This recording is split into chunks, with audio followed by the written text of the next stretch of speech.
تحلو الحياة شوقا إلى المولى أتيت أسلمت روحي للإله. بسم الله الرحمن الرحیم. اللهم صل علی محمد و علی آل محمد کما صلیت علی ابراهیم و علی آل ابراهیم انک حمید مجید و بارک علی محمد و علی آل محمد کما بارکت علی ابراهیم و علی آل ابراهیم انک حمید مجید. عرض سلام دارم و ادب و احترام خدمت همه شما دوستداران قرآن کریم. در ادامه بررسی قواعد اولیه روحانی قرآن کریم در خدمت شما عزیزان هستیم با درسی جدید. در برنامه‌های گذشته اگر بیننده برنامه خودتان بوده باشید ما درباره حرکات کوتاه فتح، کسره و ضمه صحبت کردیم. همچنین درباره حرکات کشیده آ، ای و او که اونها هم به نحوی فتح، کسره و ضمه بودن، با این تفاوت که بعد از فتح الف قرار می گرفت میشد آ، بعد از کسره ضمه بعد از کسره اگر یا قرار می گرفت میشد ای و بعد از ضمه اگر واو قرار می گرفت میشد او.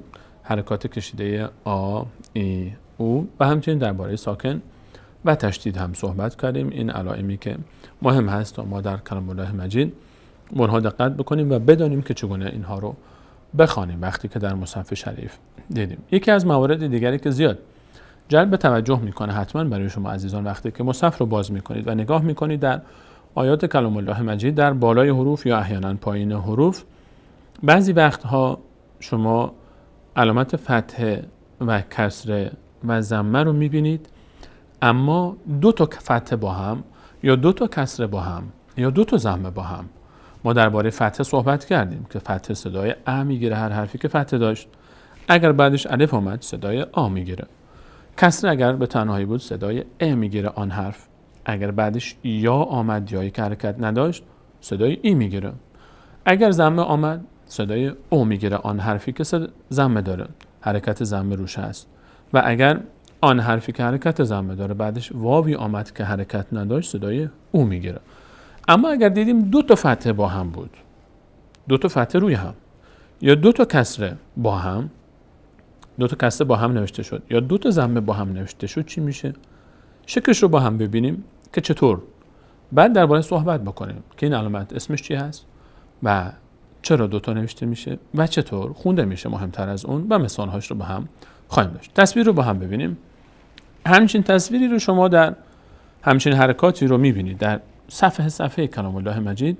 دو تا فتحه با هم روی هم، احیانا شاید یک مقدار این فتحه یک کمی عقب و جلو هم بشه، یا دو تا کسره که زیر یک حرفی با هم نوشته میشن، دو تا کسره، یا دو تا ضمه به این شکل میبینید کنار هم، یا احیانا همون دو تا ضمه رو به این شکل هم میبینید، یک واو دیگر به این شکل، یا احیانا حتی شکل سوم و چهارمی هم در بعضی از مصاحف خواهد داشت که در نمونه‌های بعدی به شما نشون خواهیم داد.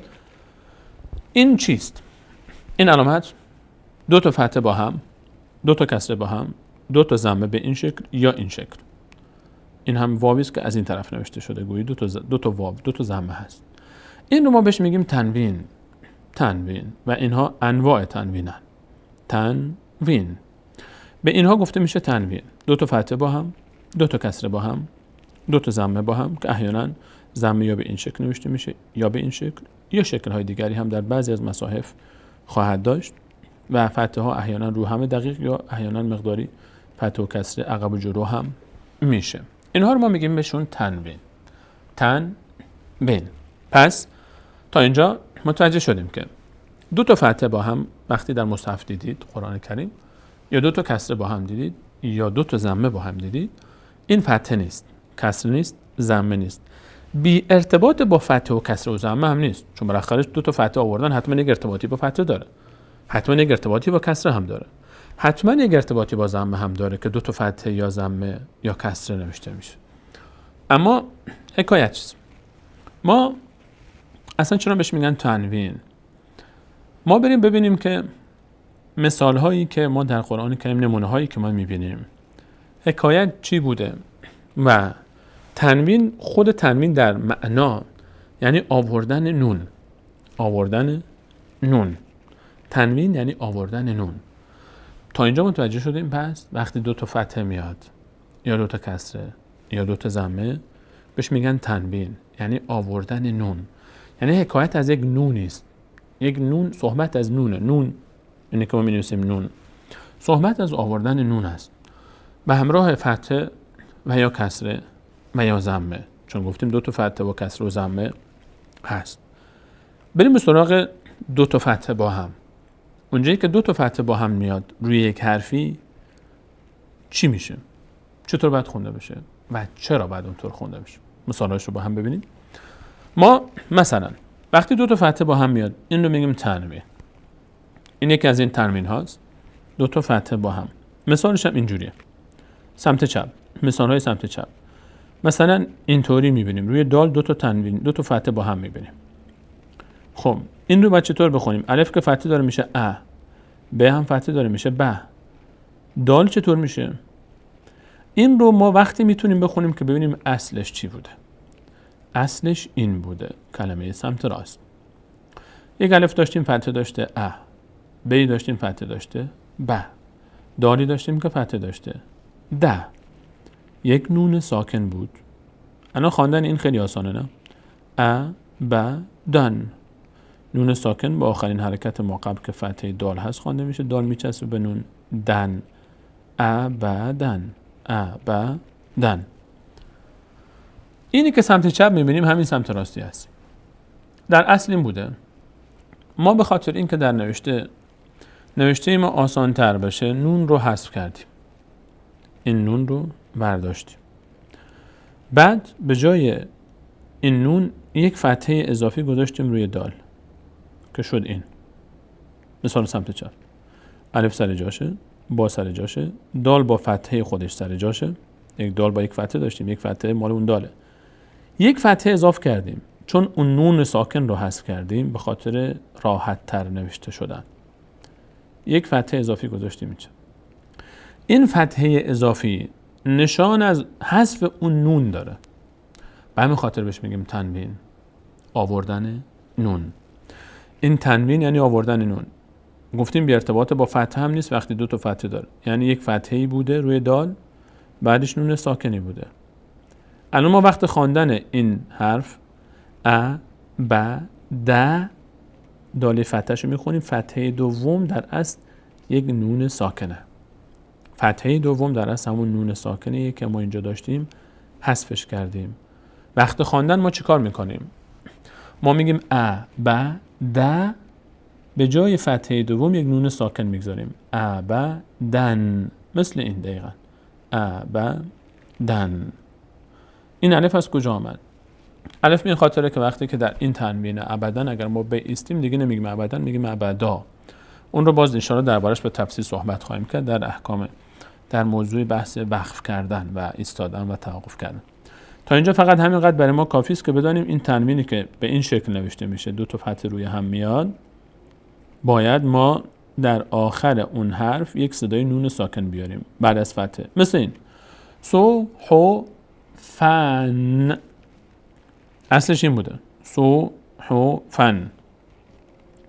نون رو حذف کردیم، به جای حذف نون یک فتحه اضافه کردیم به ف، شد این ف با دو تا تنوین. سو حو فن. مثال بعدی ما در مصحف همچین چیزی میبینیم. رسو، ر سین بعدش واو صدای او، سو رسو لن. در اصل این بوده، سمت راست بوده، رسو لن بوده. لام فتحه داشته بعدش نون ساکنی بوده. آن نون ساکن حذف شد، به جاش یک فتحه اضافی آمده روی لام. لام دو تا فتحه گرفته مثل اینجا.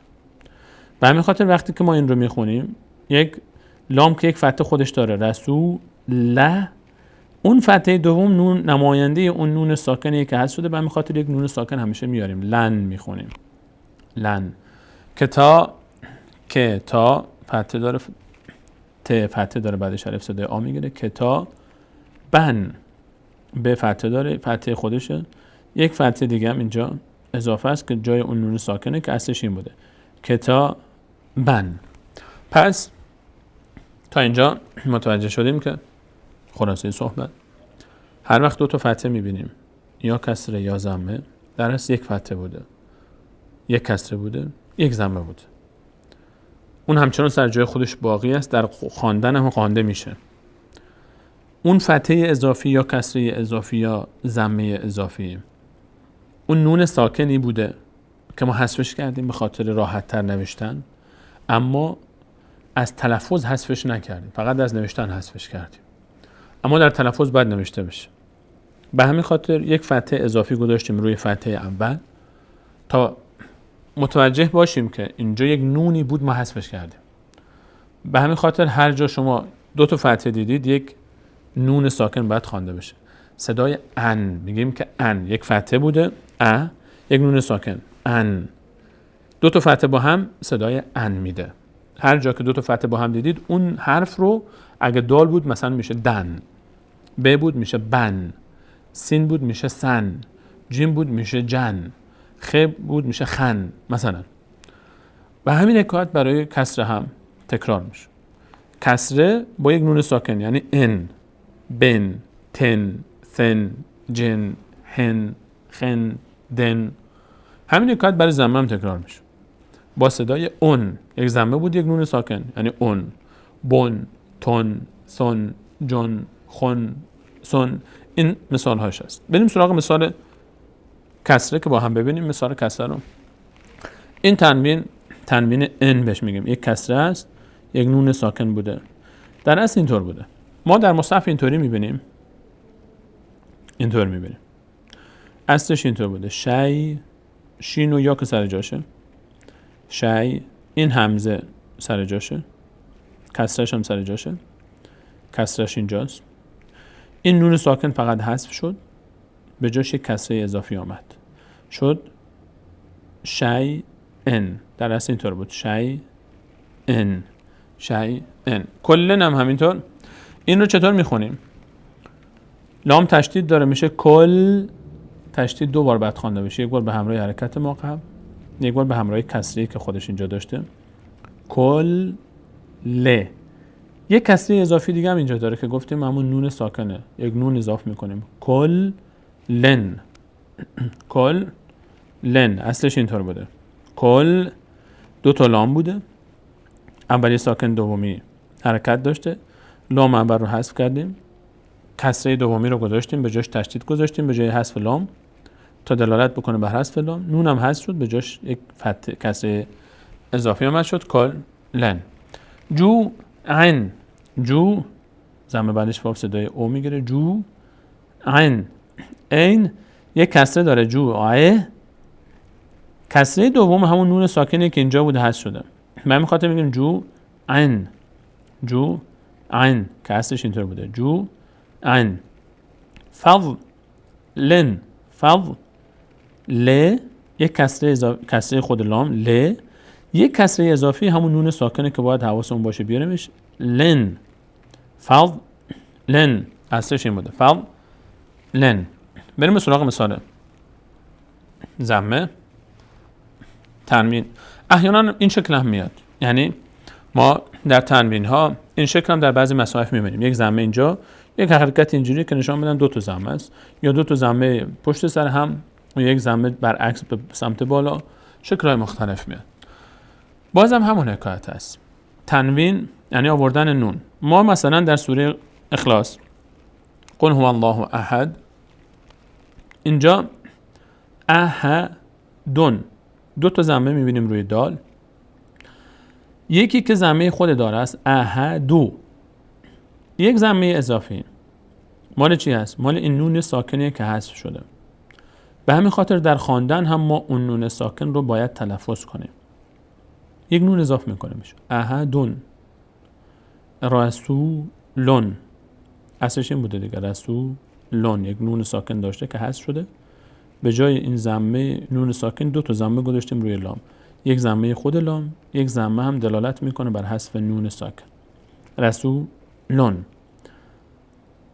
اینجا اشد دون، هم دال دو تا بوده، اشد دو، این همون تشدیده، دو تا دال داشتیم، اولی ساکن دومی حرکت داشت، اولی رو حذف کردیم دومی رو گذاشتیم، به جای حذف اول علامت تشدید گذاشتیم اینجا. نون هم حذف شد، بعدش به جاش یک ضمه هم اضافه شد. اشد دون بود، اشد دون. درست شد این. الان بعدن شد این. اشد دون. شرون هم همینطور درست اینطور بود. شر رون. 2 تا را بود، یکی حذف شد تشدید اومد جاش. شر رو.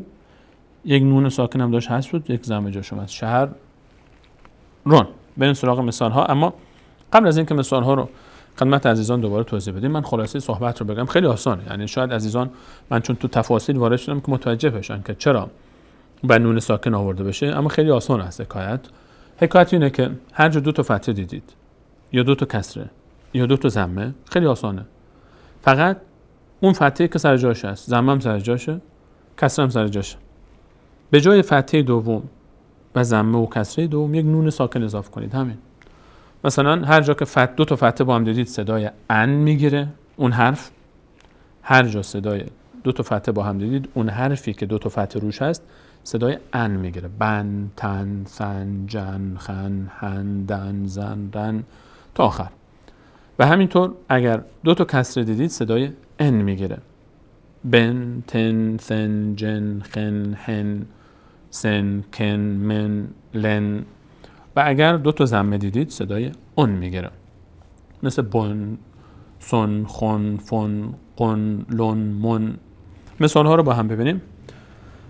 الان خای یا ساکن است، را فتحه داره، صدای چی میگیره؟ ان. یک فتحه مال هست، یک فتحه مال چی هست؟ مال نون ساکنه.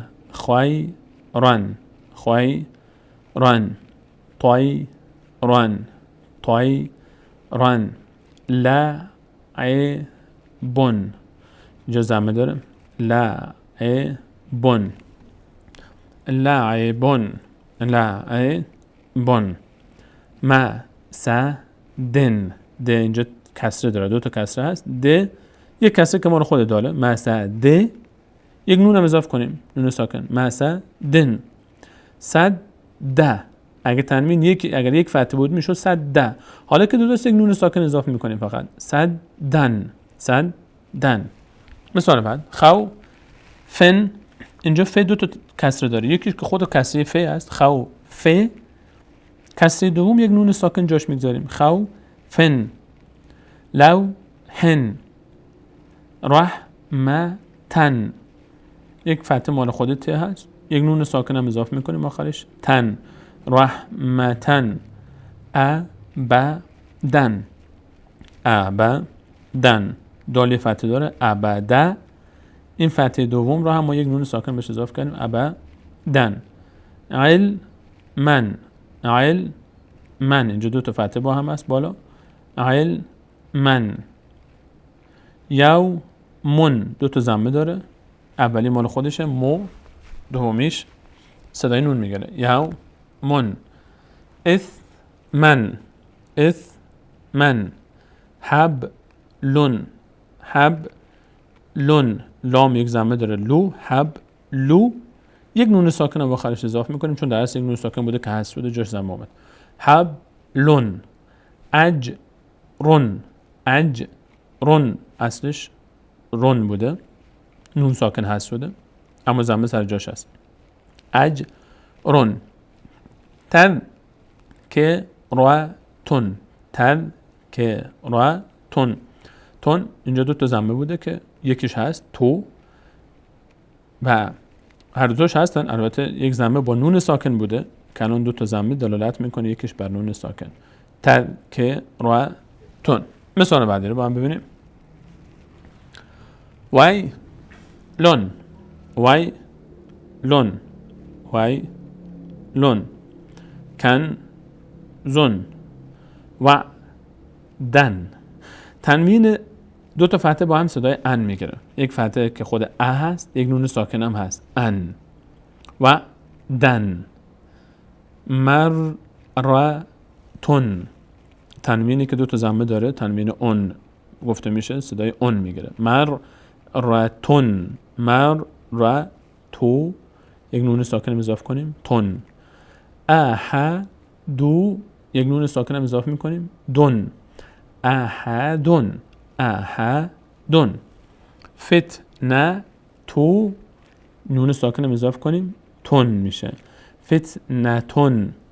یوم اذن ذ کسری که هست یک نون ساکن رو اضافه کنیم ذن یوم اذن یوم اذن.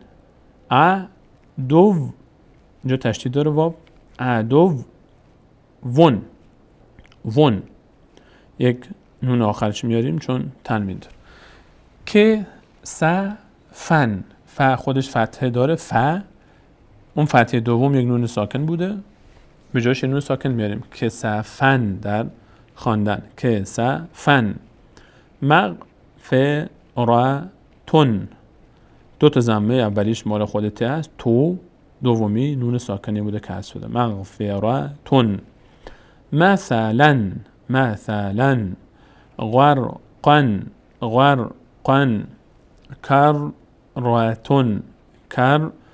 کرتون زجرتون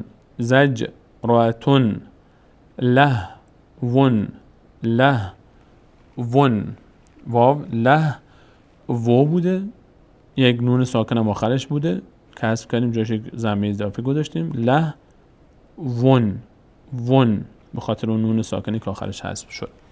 انشاءالله که عزیزان موضوع تنوین رو هم کامل یاد گرفته باشن. ما مثال هایی که داشتیم یک بار دیگه خلاصه میکنیم موضوع رو و با هم میبینیم. احیانا شما این تصویر رو داشته باشیم این شکل ها رو در قرآن کریم میبینید دو تا فتحه با هم یا دو تا کسره با هم یا دو تا ضمه که احیانا به این شکل نوشته میشه یا به این شکل نوشته میشه و ما به اینها میگیم تنوین یعنی آوردن نون ساکن. در اصل حکایت این بوده که فتحه‌ای بوده بعد از فتحه نون ساکنی بوده کسره‌ای بوده بعدش نون ساکنی بوده ضمه‌ای بوده بعدش نون ساکنی بوده که اون نون ساکن رو ما حذف کردیم در نوشتن و به جای اون نون ساکن یک فتحه اضافی یا کسره اضافی یا ضمه اضافی نوشتیم. الان هم شما وقتی که دو تا فتحه میبینید پیش خودتون اینطور میگید خب یک فتحه که مال خود اون حرفه صدای یک نون ساکن هم داشته یعنی ان. اگه دو تا فتحه دیدید همیشه صدای ان میگیره اون حرف. اگه دو تا کسره دیدید اون حرف صدای ان میگیره. اگر دو تا ضمه دیدید با هم اون حرف صدای اون میگیره. همین رو مد نظرتون باشه. حتما در موضوع خواندن تنوین براتون کمک زیادی خواهد کرد. این بود بحث تنوین که انشاءالله برای شما عزیزان جا افتاده باشه. باز هم سعی بکنید که تکرار بکنید این موضوع رو. بعد تنوین ان با دو تا فتحه، تنوین ان دو تا کسره و تنوین آن دو تا ضمه. یک فتحه بوده با یک نون ساکن، یک کسره با یک نون ساکن و یک ضمه با یک نون ساکن. تنوین یعنی آوردن نون. به همین خاطر ما وقتی که دو تا فتحه با هم میخونیم صدای نون اضافه میکنیم. فتحه با نون ان میگیم، کسره که میخونیم ان میگیم و ضمه هم که میخونیم بهش میگیم اون حرف رو با صدای اون میخونیم. ان شاءالله که در تمرین ها باز بیشتر و بیشتر برای شما عزیزان جا خواهد افتاد. حتما بیننده برنامه‌های بعدی هم باشید. نکات مهم دیگری هم باقی مانده.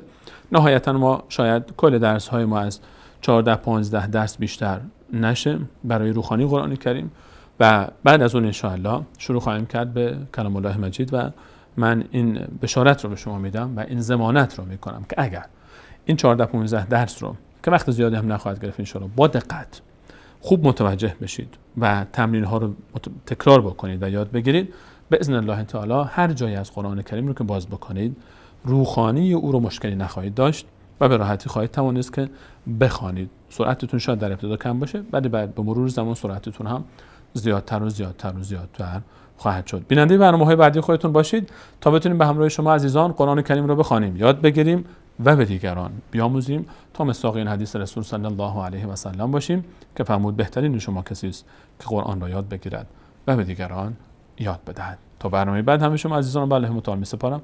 الله یار و نگهدارتون.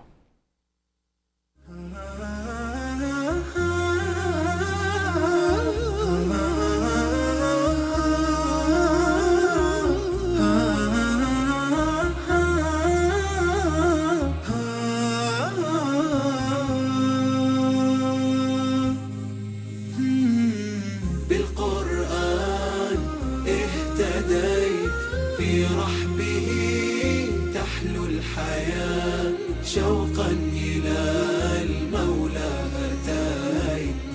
أسلمت روحي للإله. بالقرآن اهتديت في رحبه تحلو الحياة. شوقا إلى المولى أتيت أسلمت روحي